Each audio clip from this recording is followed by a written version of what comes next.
Certaines cartes ne seront plus jamais imprimées de cette façon. 54 d'entre elles existent, toutes insérées au hasard dans des boosters vendus il y a presque 10 ans et jamais revues depuis. Aujourd'hui, certaines valent le prix d'un aller-retour en avion. Voici Kaladesh Invention, carte par carte, prix réel à l'appui, avec un vrai regard d'analyste sur ce marché. Un avertissement avant de commencer, rien ici ne constitue un conseil en investissement. Kaladesh Invention est une série de 54 cartes en version alternative, au cadre doré, appartenant à la Masterpiece Series de Magic the Gathering. Entre septembre 2016 et janvier 2017, ces cartes ont été glissées au hasard dans les boosters des extensions Kaladesh et Aether Revolt. Elles n'existent qu'en version foil, brillante, et Wizards of the Coast n'a jamais réimprimé ce traitement graphique depuis. L'offre est donc figée définitivement. Soyons clairs sur nos données. Les prix que vous allez voir proviennent de Scriffle, la base de données de référence pour Magic the Gathering, qui agrège elle-même deux vraies places de marché, TC Blair pour le prix en dollars et Card Market pour le prix en euros, la référence européenne. Ce sont donc deux marchés réels et distincts et non une estimation. Toutes les images de cartes appartiennent à Wizards of the Coast, utilisées ici dans le cadre de leur politique de contenu créée par les fans. Commençons par les 5 Gerulk, une créature artefact par couleur. Torrential Gerulk arrive en jeu à tout moment et relance un sort instantané depuis le cimetière. Noxious Gerulk peut détruire une créature adverse et vous soigne. Verdurous Gerulk, la moins chère du lot, à environ 30$, distribue 4 marqueurs de force. Noxious Gerulk, la plus chère, grimpe à environ 85$. Un groupe d'entrée de gamme pour ce marché, mais déjà solidement joué en format Commander. Ce deuxième groupe rassemble des créatures artefacts devenues cultes. Angarback Walker explose en une nuée de robots volants à sa mort. Steel Overseer fait grossir toute une armée de créatures artefacts d'un seul coup. Arcbound Ravager sacrifie des artefacts pour grandir sans limite. Et Ornithopter, une créature volante gratuite, grimpe pourtant à environ 120$, portée par la demande des decks d'affinité. Dupliquant, la moins chère reste à environ 50$.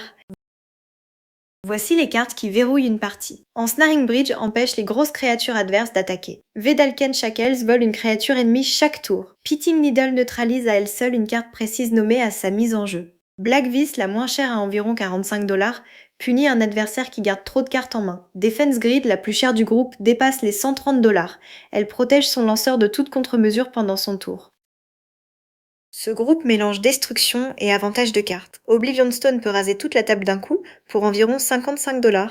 Paradox Engine dégage tous vos permanents non-terrain à chaque sort lancé, une pièce de combo redoutée en commandaire. Grindstone, associée à d'autres cartes de cette même collection, peut littéralement vider la bibliothèque d'un adversaire. Elle atteint environ 100$, le sommet de ce groupe. Voici des artefacts qui font tourner une partie à votre avantage. Mind's Eye vous fait piocher chaque fois qu'un adversaire pioche. Scroll Rack permet de filtrer entièrement sa main et grimpe à environ 160$, le sommet de ce groupe. Sculpting Steel copie n'importe quel artefact déjà en jeu. Mind's Eye, la moins chère, reste à environ 50$, un excellent point d'entrée sur ce marché. Ce groupe rassemble des artefacts de soutien indispensables. Aether Vial fait entrer des créatures gratuitement, sans même les lancer. Chromatic Lantern rend toutes vos terres capables de produire n'importe quelle couleur. Crucible of Worlds, qui permet de rejouer indéfiniment ces terres depuis le cimetière, culmine à environ 155$. Champion Selm, la moins chère, reste autour de 60$. Voici les cartes que redoutent les joueurs de tournoi. Trinisphère impose un coût minimum de 3 mana à chaque sort. Static Orb limite le nombre de permanents dégagés à chaque tour. Chalice of the Void peut à elle seule annuler toute une catégorie de sorts adverses.